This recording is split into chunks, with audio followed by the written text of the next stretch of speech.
Hello student and parents, मैं मोनिका अपने podcast the future think of Bharat में आपका स्वागत करती हूँ। मैं अपने पॉडकास्ट के माध्यम से अपनी कंट्री के फ्यूचर यानी कि हमारी यंग जनरेशन के थॉट्स को आप सबके सामने लाना चाहती हूँ। यह पॉडकास्ट सभी स्टूडेंट्स के लिए एक ऐसा प्लेटफॉर्म है जहाँ वे अपने थॉट्स को ओपनली एक्सप्रेस कर सकते हैं। सभी बच्चों का अपने देश और समाज के प्रति एक बहुत ही खूबसूरत नज़रिया होता है। मैं अपने शो के द्वारा उनके उन ओपिनियंस को आप सबके साथ शेयर करना चाहती हूँ। इससे उन बच्चों का कॉन्फिडेंस लेवल तो होगा ही, इसके साथ ही वो अपने फ्यूचर के लिए भी मोटिवेट रहेंगे। के साथ स्टार्ट करते हैं। आज के हमारे गेस्ट हैं हिमांशु, जो कि क्लास 8 के स्टूडेंट हैं। Hello Himanshu. Hello ma'am. The future think of Bharat में आपका स्वागत है। Thank you ma'am. जब आपको पहली बार पता चला कि मुझे पॉडकास्ट करना है, तब आपने क्या इमेजिन किया? बिकॉज आप फर्स्ट टाइम कैमरा फेस कर रहे हो। मेरी जो पहली फीलिंग थी वो थी कि मेरा को थर्सडे की छुट्टी मिलेगी, क्योंकि थर्सडे को मेरा क्लास टेस्ट था इसीलिए। और मेरे को लगा कि कैमरे के सामने तो थोड़ी बहुत एंग्जाइटी भी होगी, इसीलिए, पर इतना कुछ नहीं है। हमारे शो का जो नाम है the future think of Bharat, इसको लेकर आपने क्या सोचा? ये जो चैनल है आपका the future think of Bharat, मेरे को ये बहुत अच्छा लगा, क्योंकि ऐसा कोई भी ब्रॉडकास्ट चैनल नहीं है जिसके ऊपर स्टूडेंट्स आते हैं, स्टूडेंट को वो प्लेटफॉर्म मिलता है कि वो अपने बारे में इलेबोरेट कर सकें, अब फ्यूचर थिंक ऑफ इंडिया के बारे में कुछ बोल सकें, फ्यूचर के बारे में, इंडिया के बारे में, किस चीज़ में इस इंडिया को डेवलप होना चाहिए, किस चीज़ में इंडिया पीछे है, किस चीज़ में आगे है। इसलिए मेरे को आपका चैनल बहुत अच्छा लगा। ओके।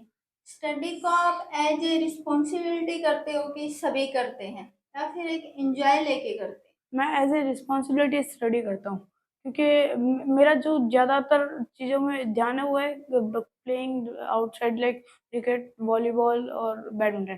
स्टडी में पेरेंट्स का प्रेशर है या फिर फ्रेंड्स को देख के कि हाँ फ्रेंड्स कर रहे हैं मुझे भी करनी चाहिए?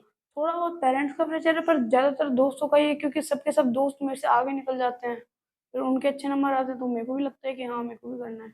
मेंटली डिस्टर्ब हो जाते हो इसके कारण? नहीं, ऐसा तो कुछ भी नहीं है। ओके। गेम्स कौन सा खेलते हैं आप? वॉलीबॉल, क्रिकेट और बैडमिंटन। इंटरेस्ट किस में? वॉलीबॉल और बैडमिंटन। आप इसको एज ए एम को लेकर चल रहे हैं गेम्स को, या फिर वैसे इंटरेस्ट के लिए खेल? इंटरेस्ट भी है और एम भी इतना, अगर ज़्यादा अच्छा खेलने लग गए तो एम भी है। ओके, जैसे आपको होता है कि मेरा बैडमिंटन में ज़्यादा इंटरेस्ट है, आप किससे इंस्पायर हुए हो इस गेम को लेकर? लक्ष्य सेन। ओके। यस, बहुत अच्छे बैडमिंटन प्लेयर हैं वो। उनसे इंस्पायर होके स्टार्ट से ही खेलना स्टार्ट किया, या फिर स्टार्ट में केवल मौज मस्ती के लिए कि हाँ ये गेम है खेल स्टार्ट लेता हूँ? में मेरा एक दोस्त है नीलेश, उसके वो खेलता था, तो उसने मेरे को थोड़ा बहुत खिलाया, फिर मैंने लक्ष्य सेन को, उसने मेरे को दिखाया लक्ष्य सेन और भी चाइनीज कुछ बैडमिंटन प्लेयर, तो मेरे को भी लगा हाँ, ये गेम मैं भी खेल सकता हूँ। आप इन सब चीज़ों के बीच में स्टडी भी हो गई, गेम्स भी हो गया, एंटरटेनमेंट भी हो गया, अपने टाइम को कैसे मैनेज करते ऐसा है, मैं सुबह 5:30 उठता हूँ, 5:30 मेरी 6 o'clock बस आती है मॉर्निंग प्रैक्टिस वाली, जिसके अंदर मैं 1 घंटे वॉलीबॉल खेलता हूँ। उसके बाद मेरी स्कूल स्टार्ट हो जाती है, 2 o'clock तक मेरी स्कूल रहती है, और स्कूल के बाद आके मैं आधे घंटे खाना वाना और उनमें टाइम स्पेंड करता हूँ, और फिर आधे घंटा मोबाइल में, और उसके बाद 2 hours की मैं स्लीप ले लेता हूँ, और उसके बाद 1 hour की स्लीप और 1 hour का स्टडी टाइम, और उसके बाद 5 o'clock से 7:30 तक मैं खेलने चला जाता हूँ। हैं? मोबाइल पर कितना टाइम स्पेंड करते हैं? Half to 1 hour।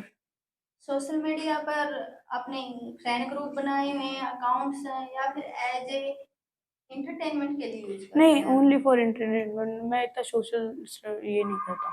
आपके फ्रेंड्स के आपको लेकर क्या ऑब्जर्वेशन है कि हिमांशु फनी है, सीरियस है, कैसा है हिमांशु? उनकी ऑब्जर्वेशन ये है कि मैं थोड़ा बहुत फनी हूँ, थोड़ा बहुत सीरियस हूँ, और थोड़ा बहुत मतलब चीज़ों में ज़्यादा ले लेता हूँ चीज़ों को सीरियसली। क्या वो सही है? हाँ। ओके। और अपना कोई फनी एक्सपीरियंस शेयर करना चाहेंगे आप? कल परसों की बात है, हम लोग वॉलीबॉल की लास्ट लास्ट 2 पीरियड हमारी वॉलीबॉल की प्रैक्टिस होती है। तो हमारा एक दोस्त है कीर्तिवर्धन नाम का, तो वो भी बोला कि मैं भी आऊँगा। फिर सर ने बोला था चलो ठीक है, इसका ट्रायल ले लेते हैं लास्ट पीरियड में। तो फिर 7th पीरियड में वो आया, सर ने उसको ट्रायल लिया, वो थोड़ा बहुत मतलब ऐसा अच्छा नहीं खेल पाया। फिर वो क्या हुआ, वो बोला चलो आज मैं प्रैक्टिस करके लास्ट में सर को दे दूँगा वापस ट्रायल। हमने कहा चलो ठीक है, फिर वो आया, फिर इतनी देर में हमारे एक सर हैं, कोच हैं दीपेंद्र सर, तो उन्होंने उसको पकड़ लिया, और उसको मुर्गा बना के सर ने लकड़ी से मारा। तो वो सबके लिए फनी एक्सपीरियंस था कि अपना दोस्त को पिट के देख के तो सब लोग ही खुश होते हैं। और ये तो जैसे स्कूल का फनी एक्सपीरियंस हो गया। घर पर कोई ऐसा पेरेंट्स के साथ, और आपके ऑब्वियसली सिबलिंग भी हैं तो उनके साथ? क्या हुआ था, हम लोग मतलब इससे पिछले घर पे जब मैं रहता था, वहाँ पर हम लोग छुपन छुपाई खेलते थे। तो हमारे ऐसा था कि कोई भी अलमारी होती थी तो उसके अंदर अखबार मम्मा लगा के रखती थी ताकि कोई कीड़े मकोड़े उसके ऊपर ना आए। तो ओके। उसके ऊपर हम लोग ऐसे सारी चीज़ बाहर निकाल के अखबारों के ऊपर बैठते थे। तो फिर वो अखबार क्या करते थे, वो फट जाते थे। तो फिर मम्मा उनको डांट मारती थी और मैं और भैया मम्मा को लगाते थे, मम्मा इन्होंने किया है। तो उसमें बहुत मजा आता था। वो ज्यादा मेरा कौन पीटता है? मम्मा ही पीटती है, पापा तो हाथ भी नहीं लगाते। ओके। और किसको ज्यादा पीटती है दोनों भाइयों में से? ऐसा कुछ नहीं, जो गलती करता है बस वही। ओके। आप जैसे मम्मा पापा के बारे में बताया आपने, हम्म। मम्मा ऑब्वियसली मम्मा हम सबकी ज्यादा क्लोज होती है हम्म। पापा से ज्यादा। तो आप किसके ज्यादा क्लोज हैं और किसके साथ अपनी बातें शेयर करते पापा। हैं?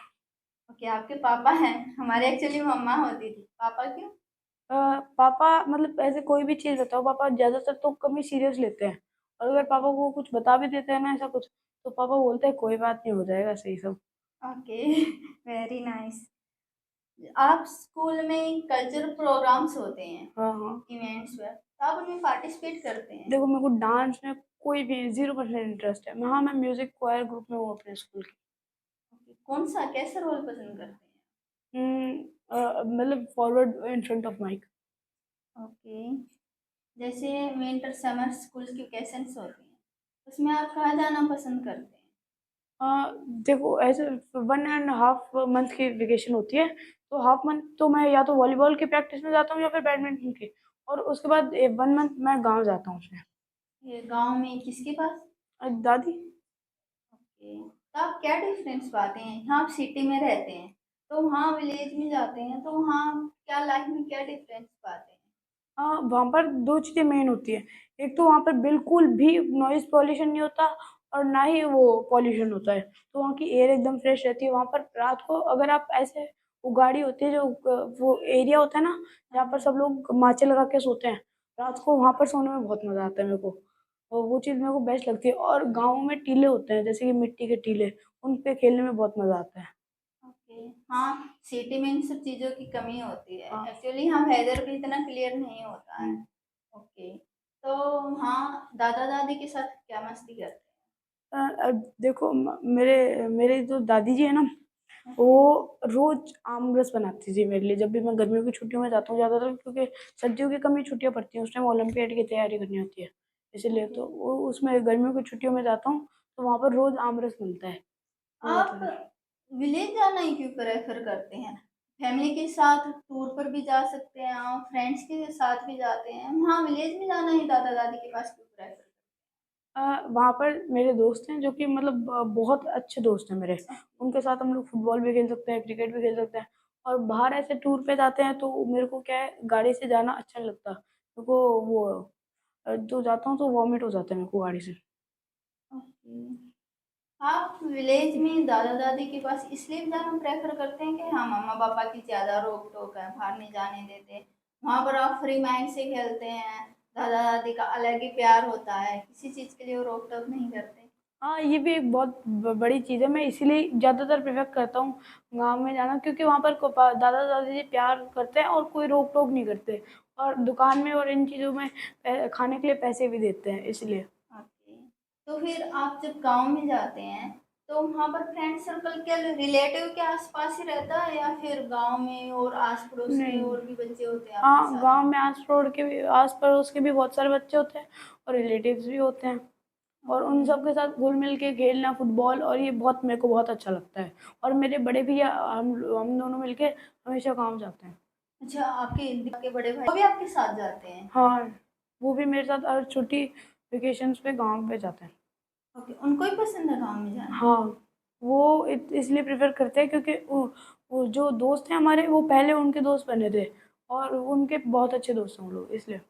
जैसे कि आपने बताया कि मैं बाहर का खाना ज़्यादा खा लेता हूँ, इसलिए मम्मा पापा पॉकेट मनी को प्रेफर नहीं करते। आप कितना इंटेक करते हैं जंक फूड, पैकेट फूड अपने खाने में आप कितना इंटेक करते हैं? हफ्ते में 3-4 बार, और आइसक्रीम तो एक दिन छोड़ के एक दिन ज़्यादातर। ज़्यादा करते हैं, हाँ। आई थिंक आप ज़्यादा करते हैं। हाँ, फास्ट फूड में आप क्या खाना, मतलब क्या खाते हैं आप? कुरकुरे, पनीर, मोमोज। ओके, बट ये हमारे लिए इतना अच्छा नहीं होते। अगर हमें अपनी हेल्थ सही रखनी है ना, तो हमें बाहर की चीज़ों को थोड़ा अवॉइड करना पड़ेगा। मैं नहीं कह रही कि आप बिल्कुल ही अवॉइड कर दो, बिल्कुल ही मत खाओ, बट थोड़ा सा कम रखो। अभी हम जैसे घर पर खाना खाते हैं, उसमें हमें पता होता है कि क्या यूज हुआ है, कैसे यूज हुआ है। लेकिन जब बाहर का जंक फूड, पैकेट फूड, हमें पता नहीं होता कि क्या रॉ मटेरियल यूज हुआ है। तो इसलिए मेरी एडवाइस है कि आप जितना हो उसके घर का खाना खाएं। आप बाहर का भी खा सकते हैं, बट ज़्यादा नहीं। जैसे आपने बताया, मैं एक दिन छोड़ के आइसक्रीम खा लेता हूँ, आई मीन वीकेंड में खा सकते हैं आप, बट ऐसे नहीं कि मैं डेली प्रेफर करूँगा। आपकी पॉलिटिक्स में इंटरेस्ट है आपका? हाँ, मेरा थोड़ा बहुत पॉलिटिक्स में भी इंटरेस्ट है। जैसे कि आपने बताया आपका बैडमिंटन में इंटरेस्ट है, ऑब्वियसली गेम्स में, तो आपका पेरेंट्स का पूरा सपोर्ट है आपको? हाँ, पेरेंट्स का पूरा सपोर्ट है। पेरेंट्स बोलते हैं जिस चीज़ में आपकी रुचि है आप बस वही करो। ओके, आपने अपना एम कहीं डिस्कस भी किया, फ्रेंड सर्कल में बताया कि मेरा ये ड्रीम है, हम ये नहीं, करें? नहीं, मैं अपना एम किसी को नहीं बताता वैसे। ओके, तो बैडमिंटन की आपने बात की, तो आप उसके लिए अभी से क्या तैयारी कर रहे हैं, कैसे कर रहे हैं? बैडमिंटन मैं रोज़ रात को अभी 6:30 से 7:30 रोज़ खेलता हूँ बैडमिंटन, और 5 o'clock से 6:30 तक कभी हाफ आवर वॉलीबॉल और 1 घंटा या तो फुटबॉल या फिर क्रिकेट। ओके, हमारी गवर्नमेंट ने हिमांशु एक प्रोग्राम चलाया हुआ है, खेलो इंडिया। क्या आपको लगता है कि उसके तहत हमारे यूथ को कुछ अच्छी अपॉर्चुनिटीज मिल रही है? वो बहुत सारे यूथ को अपने अपॉर्चुनिटीज़ मिल रही हैं, पर सरकार को उसके अंदर इम्प्रूवमेंट करना चाहिए। वो ऐसा सब लोगों के पास वो चीज़ नहीं पहुंच पा रही। अपने सरकार को उसके अंदर इन्वेस्टमेंट करना चाहिए। हाँ, नो डाउट वो बहुत बढ़िया चीज़ है। ओके हिमांशु, तो चलिए उसके साथ रैपिड फायर स्टार्ट करते हैं। आपको इसका आंसर विद इन 5 सेकंड देना है। Okay okay, ma'am. Ready? Yes ma'am. Favourite subject? History. Favourite fruit? Mango. Favourite dish? Idli sambar. Okay, village या city? Village. Okay, swimming pool या water park? Water park. Okay, individual study या group study? Group study. Okay, I mean आपको group study क्यों पसंद है? आपको इसके क्या कोई बेनिफिट लगते हैं? Yes ma'am. Ma'am, group studies के बहुत सारे बेनिफिट्स हैं। सबसे बड़ा बेनिफिट है, अगर मान लो आपके दोस्त को कुछ नहीं आता, आपको वो चीज़ आती है, तो you can explain to him that. और अगर मान लो आपको कुछ नहीं आता तो उसको आता होगा, तो वो आपको एक्सप्लेन कर सकता है। और एक और चीज़ होती है इसके अंदर सबसे मेन, अगर ग्रुप स्टडी में ऐसा होता है, जो क्वेश्चन पूछता है ना, उसको उसको वो चीज़ जल्दी याद होती है। आप ये चीज़ कभी भी नोटिस कर लेना, जो क्वेश्चन पूछता है उसको बहुत जल्दी ये चीज़ें याद होती हैं। इसलिए ग्रुप स्टडी मेरे को बेस्ट लगती है। ओके, आपने अपना फेवरेट सब्जेक्ट जैसे कि हिस्ट्री बताया, हिस्ट्री में आपको क्या अच्छा लगता है, उसमें इंटरेस्ट क्यों है सबसे आपको? फर्स्ट चीज़ है, हिस्ट्री वाले हमारे सर, वो मतलब best, I will say one of the best sir हैं हिस्ट्री के। ओके, फाइनली हिमांशु, आप हमारे स्टूडेंट ऑडियंस को कुछ मैसेज देना चाहेंगे? हाँ, मेरा सबसे मेजर जो मैसेज है आपके स्टूडेंट ऑडियंस को, वो ये है, अपने पैशन को फॉलो करो। डेफिनेटली हर एक बच्चा वो स्टडीज़ पे फोकस नहीं कर पाता। कुछ लोग होते हैं जो गेम्स में अच्छे होते हैं, कुछ लोग स्टडीज़ में अच्छे होते हैं। इसीलिए मैं बोलता हूँ हमेशा अपने पैशन को और अपने अपने पैशन को फॉलो करो। टैलेंट आपको खुद वहाँ पर लेके जाएगा। Thank you so much for getting me here. Okay Himanshu, हमारे शो में आने के लिए और अपना कीमती समय देने के लिए आपका बहुत बहुत धन्यवाद। थैंक मैम, मुझे भी आपके शो में आके बहुत ज़्यादा मज़ा आया, क्योंकि मैं अपने थॉट्स अपने स्टूडेंट ऑडियंस और मेरे फ्रेंड्स को बता सका। Thank you ma'am. मेरी पेरेंट्स से रिक्वेस्ट है कि please keep trust in your children, because आपका ट्रस्ट आपके बच्चे को बहुत सपोर्ट करेगा।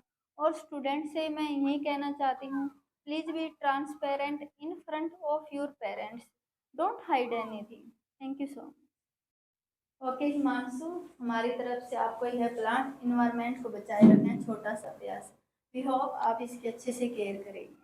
मैम, मैं इसकी अच्छे से केयर करूँगा। अभी मेरा बर्थडे आ रहा है तो मैं इसको अपनी फील्ड्स में भी लगा दूंगा। अगर आप मेरे पास नेक्स्ट ईयर या फिर अपना कभी फिर से मिलना हुआ, तो फिर मैं आपको ये प्लांट बड़ा ग्रो करके दिखाऊंगा। Thank you ma'am for this plant. Himanshu, हम अपने पॉडकास्ट में आने वाले गेस्ट का फोटोग्राफ लेते हैं, प्लीज आप अपना autograph.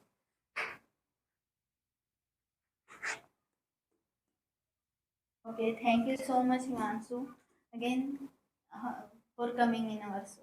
Thank you. Thank you ma'am.